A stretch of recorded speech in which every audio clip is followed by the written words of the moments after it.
Oi, gente, boa tarde, tudo bem?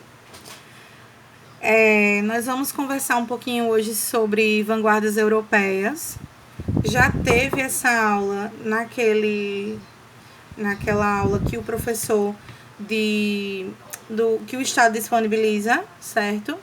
Mas aí eu trouxe só um apanhado. Eu trouxe só um apanhado pra gente fazer tipo um resumo, uma revisão, tá certo? Então, vanguardas europeias, tá certo? Eu pedi para que vocês assistissem um vídeo antes de assistir essa aula. Justamente eu fiz a sequência para isso, tá? Porque eu queria que vocês dessem uma olhada no contexto histórico, no que estava acontecendo na sociedade da época, para poder chegar até as vanguardas, tá? Então, as vanguardas europeias, elas são manifestações artísticas lá da Europa. Mas não quer dizer que não ocorreu aqui também no Brasil, ocorreu. Inclusive, o modernismo ele foi muito influenciado por essas vanguardas europeias. Mas aí a gente vai ver o que são, tá? As vanguardas. Então, as vanguardas europeias, manifestações artísticas na Europa. Então, nós temos que manifestações foram essas? Quais os nomes? Expressionismo, cubismo, futurismo, dadaísmo e surrealismo. Essas manifestações artísticas aqui, elas tinham o objetivo de romper com o passado e a tradição, certo? E elas começaram a se mostrar justamente nas 2 primeiras décadas do século XX. O que é que trazia essas vanguardas? O pensamento novo, certo? Que dizia-se que esse pensamento estava à frente do seu tempo. Por isso que tem o nome de vanguardas, porque vem da expressão francesa avant-garde, que é aquele pelotão que vinha à frente em uma determinada guerra, em um determinado combate, certo? E essas vanguardas influenciaram intimamente o modernismo brasileiro, porque os nossos artistas iam muito para lá, para a Europa, e gostavam de... não é bem que eles gostavam, mas o objetivo do modernismo era trazer elementos de outras nacionalidades e juntar, certo? Fundir com os nossos próprios elementos, com as nossas próprias realidades. Então, para iniciar, em 1905, nós temos o expressionismo, tá? Essa expressão, ela era determinada justamente pela expressão do íntimo. Não era a minha expressão facial, não era a minha expressão, o que eu poderia maquiar, digamos assim, mas a expressão do meu íntimo, o meu estado psicológico. Então, o que era que trazia? Deformação e impacto, certo? Denúncia social, manifestação do mundo interior, ou seja, o estado psicológico do ser humano. Trazia também cores intensas e imagens sugestivas. Por que cores intensas? Porque anteriormente as imagens, as pinturas eram com cores mais sóbrias, eram com cores mais voltadas para o tradicional, a realidade. Qual era o objetivo? Trazer impacto à realidade, impacto à população. E esse impacto poderia ser terrível, doloroso, o que fosse, tá? Quem se destacou? Van Gogh, Vicente Van Gogh e Edvard Munch, tá? Então, essas 2 imagens são imagens muito conhecidas por vocês. Então, nós temos aqui o homem velho com a cabeça em suas mãos, ou com as mãos na cabeça, certo? Dependendo de qual é o livro, a fonte que você retirou. Então, o que a gente imagina? É uma sugestão, né? Aparentemente, essa pessoa está com um macacão, então a gente sugere que quem está usando um macacão é um operário, certo? Esse operário, talvez, ele estava prestes a se aposentar, não estavam mais querendo ele na empresa, mas ele não tinha uma aposentadoria, não tinha uma aposentadoria remunerada, não tinha um benefício, digamos assim. Então a gente começa a sugerir qual é a angústia que ele está vivendo, porque ele está com as mãos na cabeça de uma maneira, olha aí os punhos dele bem cerrados, de uma maneira bem impactante. E depois o grito, certo? Olha aí esse ser com as mãos na cabeça também, gritando com olhos arregalados, aparentemente próximo de quê? Próximo de uma ponte. O que sugere? Será que esse ser estava tão nervoso, tão assoberbado, tão infeliz, que estava tentando acometer contra a sua vida? Certo? Então, tudo isso a gente pode ir sugerindo. É algo que eu estou pensando. Você pode olhar para essa pintura e pensar em outra coisa. Aqui no Brasil, quem se destacou foi a Anita Malfatti, tá certo? Então, Anita Malfatti com várias pinturas, mas aqui eu destaquei a Boba, certo? E o Homem Amarelo. E, gente, olha, essa pintura aqui, ela foi extremamente criticada, em especial por Monteiro Lobato, tá? Ele fez uma crítica expressiva também, chamada... Desculpa, minha gente, eu me esqueci do nome da crítica. Na verdade, tô com ele aqui na ponta da língua. Daqui a pouco eu lembro, tá certo? Então, vamos lá. Ela fez ele fez uma crítica seríssima, dizendo que essa pintora não era uma pintora verdadeira, certo? Que ela não tinha características de pintura. Ele tratou e trouxe expressões muito duras para com ela, certo? E aí, diante dessa atividade tão dura, ela ficou bem triste. Mas, na verdade, ela estava com inspirações lá da Europa, certo? Estava com inspirações lá da Europa. E essas inspirações, lógico, rompiam com o tradicionalismo, certo? Então, diante disso, ele trouxe essa crítica e ela ficou bem abalada em relação a isso, porém ela continuou trazendo para nós. Em termos de literatura, nós temos aí um exemplo de Augusto dos Anjos. Homem, carne sem luz, criatura cega, realidade geográfica infeliz. O universo calado te renega e a tua própria boca te maldiz. O neômeno e o fenômeno, o alfa e o ômega, amarguram-te. Hebdômadas hostis passam, teu coração se desagrega. Sangram-te os olhos e, entretanto, ris. Fruto injustificável dentre os frutos, montão de escoriaria, argila preta. Excrescência de terra singular. Deixa tua alegria aos seres brutos, porque na superfície do planeta, tu só tens um direito, o de chorar. Então, olha só, bem péssimo, né? Bem pessimista mesmo. Reduz o homem a o pior dos elementos da face da Terra.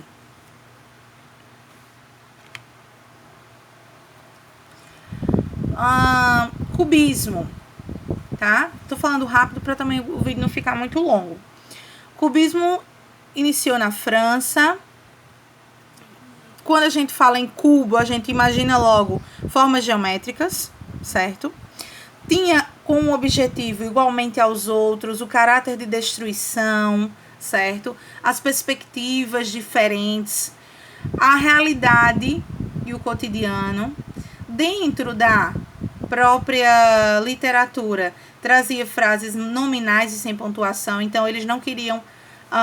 sentido, nexo não era a função deles, tá?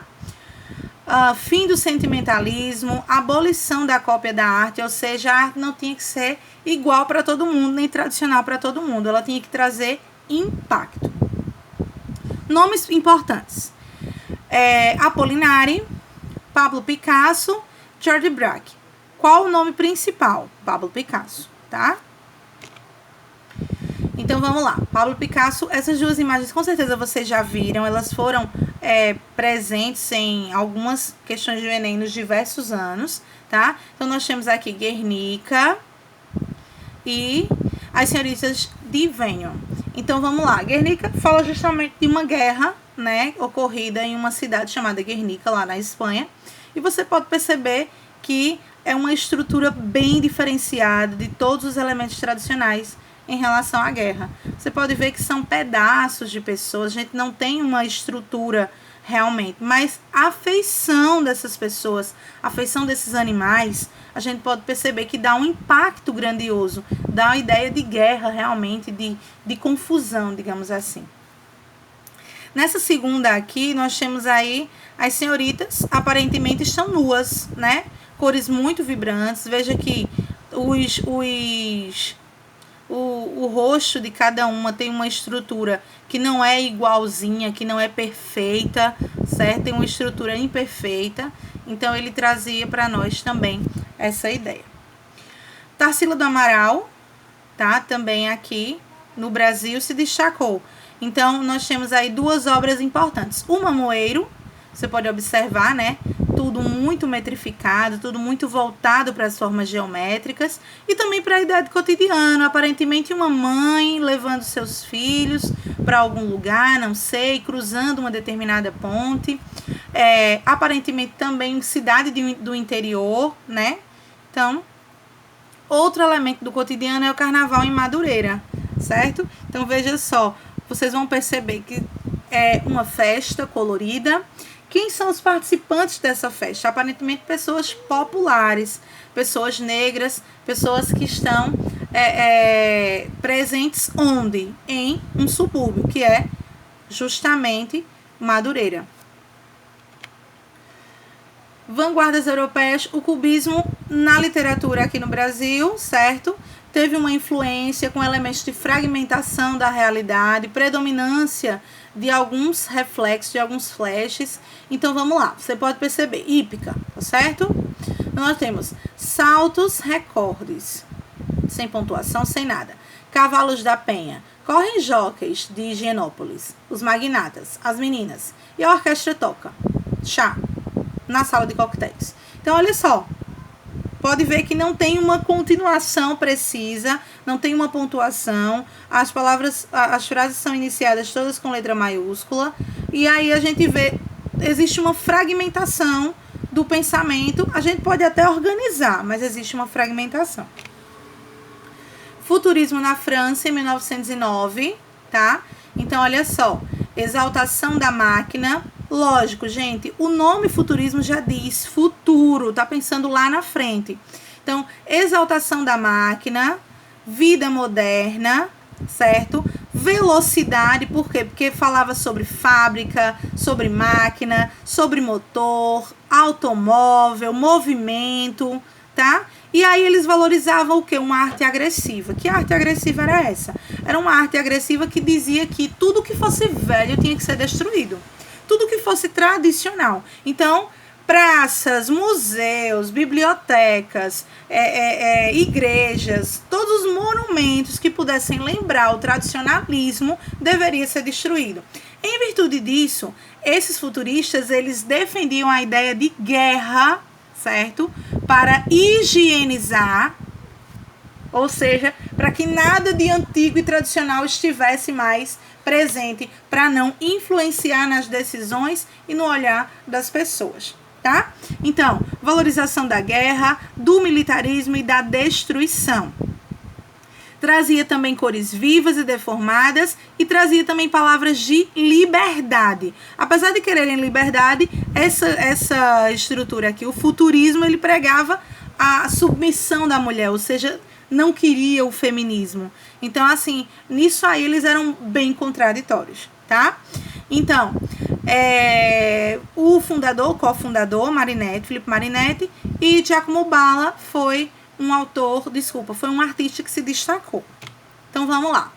Voos das Andorinhas, Giacomo Balla, você pode perceber que dá pra ver que são como se fossem revoadas, né? E essas andorinhas se batem, se cruzam e elas ficam meio que amontoadas e dá uma ideia de movimento. Veja que dá uma ideia, elas estão voando. A gente não consegue determinar direito uma imagem, mas consegue saber que é realmente andorinha. Dinamismo do automóvel. Também a ideia de velocidade. Veja que A imagem determina justamente um movimento. Aqui no Brasil, a Anitta também fez alguns quadros, algumas obras voltadas para o futurismo. Então, nós temos aqui o Farol, né, da ideia de movimento. Aqui as nuvens, você pode perceber que as nuvens estão dando aquela ideia de movimento. E a onda, olha aí, a agressividade da onda, o movimento da onda também traz bem uma característica futurista. Ode ao burguês. Para começar o título, né, gente? Ode, né? Ode é justamente uma homenagem. Porém, o que diz não é não é bem uma homenagem que ele quis fazer. Veja o contrário. Diz assim, ó. Eu insulto o burguês níquel, o burguês. A digestão bem feita de São Paulo. O homem curva, o homem nádegas. O homem que, sendo francês, brasileiro, italiano, é sempre um cauteloso pouco a pouco. Eu insulto os aristocratas, as aristocracias cautelosas, os barões lampiões, os condes joões, os duques urros, que vivem dentro dos muros sem pulos, e gemem sangue de alguns mil réis fracos, para dizerem que as filhas da senhora falam o francês e tocam os príncipes com as unhas. Então, olha só, apesar de ser colocado como um ode ao burguês, né? Apesar de ser colocado como um ode ao burguês, não é, na verdade, um ode, não é, na verdade, uma exaltação. Na verdade, ele está fazendo o contrário, está insultando, está dizendo que é ruim, está dizendo que não presta. Quem é? O burguês níquel, aquele burguês rico, aquele burguês que vive justamente em cima da exploração alheia, tá? Dadaísmo na Suíça, justamente em 1916. Só pra gente salientar o que era que estava acontecendo aqui em 1916. O país e o mundo estavam vivendo uma guerra, a Primeira Guerra Mundial. Então, o dadaísmo foi justamente um movimento contrário a essa guerra. Eles queriam justamente protestar contra a guerra. Através de quê? Através da irreverência, do deboche, da ironia, porque queriam romper com o bom senso e a lógica. Repudiava o domínio da consciência, certo? E dizia que o dadaísmo era uma anti-arte irracional, era uma maneira anarquista de ser, era uma crítica ao capitalismo e ao consumismo, ou seja, era algo subversivo. O seu coautor, Tristan Tzara, e artista Marcel Duchamp. Vocês vão perceber que tem uma... Olha só. Vocês já viram com certeza essa imagem aqui. Essa imagem foi colocada como uma obra de arte. Foi exposta como uma obra de arte, né? A fonte. A fonte, na verdade, nada mais, nada menos do que é um mictório, né? Então, muitas pessoas podem olhar e dizer, não, tem nada a ver, isso aí não é arte. Mas, para Marcel, isso daí era uma maneira de fazer com que ocorresse justamente uma subversão, justamente um impacto na sociedade. E aí nós temos uma outra, nu descendo a escada. Olha só, nu descendo a escada. É capaz dele estar caindo, né? A gente não consegue compreender direito essa descida da escada, essas escadas, o degrau. Na literatura, adolescência, veja que é fragmentado, né? Aquele amor, nem me fale, maturidade. O senhor e a senhora Amadeu participam a vossa excelência, o feliz aniversário de sua filha Gilberta. Velhice. O netinho jogou os óculos na latrina. Então, olha só, veja que são elementos fragmentados, dão uma ideia de uma sequência, mas essa sequência tá meio ilógica, tá meio, digamos assim, tá desconectada, certo? E aí nós temos surrealismo na França, 1924, já estava acontecendo o modernismo aqui no país, certo? E aí o surrealismo trazia ideias de teorias freudianas. E o que é surreal é aquilo que está fora da realidade. Então, a loucura, o improviso, a falta de lógica, a libertação do sonho e da mente, que era justamente a linguagem esquecida, a libertação do sobrenatural, tudo que estivesse no inconsciente certo? Era dono de uma espontaneidade. E isso era o que trazia para eles, porque o primordial era ser espontâneo, era trazer a imaginação. Nomes principais: Salvador Dalí, certo? Salvador Dalí a gente lembra logo de La Casa de Papel, né? Aquela carinha de La Casa de Papel, a máscara deles. André Breton e René Magritte, tá? Então vamos lá. Quem se destacou? René Magritte, nós temos aqui os amantes. Você pode perceber que esses amantes estão com um pano envolvido o rosto, mesmo assim eles estão se beijando ainda. Aí a gente traz uma sugestão. Que sugestão era essa? Será que é um sonho? Será que realmente eles não estão fazendo isso? Será que são pessoas casadas que queriam ter uma relação com outra pessoa, mas não têm coragem por causa das convenções? Outra coisa importante, a traição das imagens. Veja aqui, tá? Que engraçado. Nós temos aqui uma imagem, é como se ela tivesse sido recortada e colocada aqui na cortina, né? Uma imagem recortada. Salvador Dalí, que é o nome mais importante dessa escola, ou melhor dizendo, dessa manifestação artística. A persistência da memória, com certeza vocês já viram também essa imagem. Então, nós temos aí a persistência da memória, mesmo esses relógios, né, escorrendo. Quer dizer o quê? Quer dizer que a memória sempre vem, sempre está ali, está constante, né? Não deixa em paz, digamos assim. O tempo passa, mas a memória permanece. E aqui, criança geopolítica observando o nascimento do novo homem. Então, a gente vê aqui, aparentemente, é como se fosse um ovo se quebrando, né? A primeiro olhar, é um ovo se quebrando. Alguém saindo do ovo, aparentemente também um ser humano. Pode ver que tem aqui um pé querendo quebrar a casca e coisa e tal. Porém, a gente pode perceber as estruturas que estão aqui nesse ovo. Então, aparentemente, são estruturas que são voltadas para os nossos países. Isso aqui, na verdade, é um mapa, é o globo terrestre, tá? E esse globo terrestre está sangrando. Olha aqui. Então, veja que tem um olhar bem interpretativo, sugestivo, e que, em muitos momentos, né, as pessoas não têm essa visão na realidade, mas aí liberam essa imaginação através do sonho, que é a criancinha também.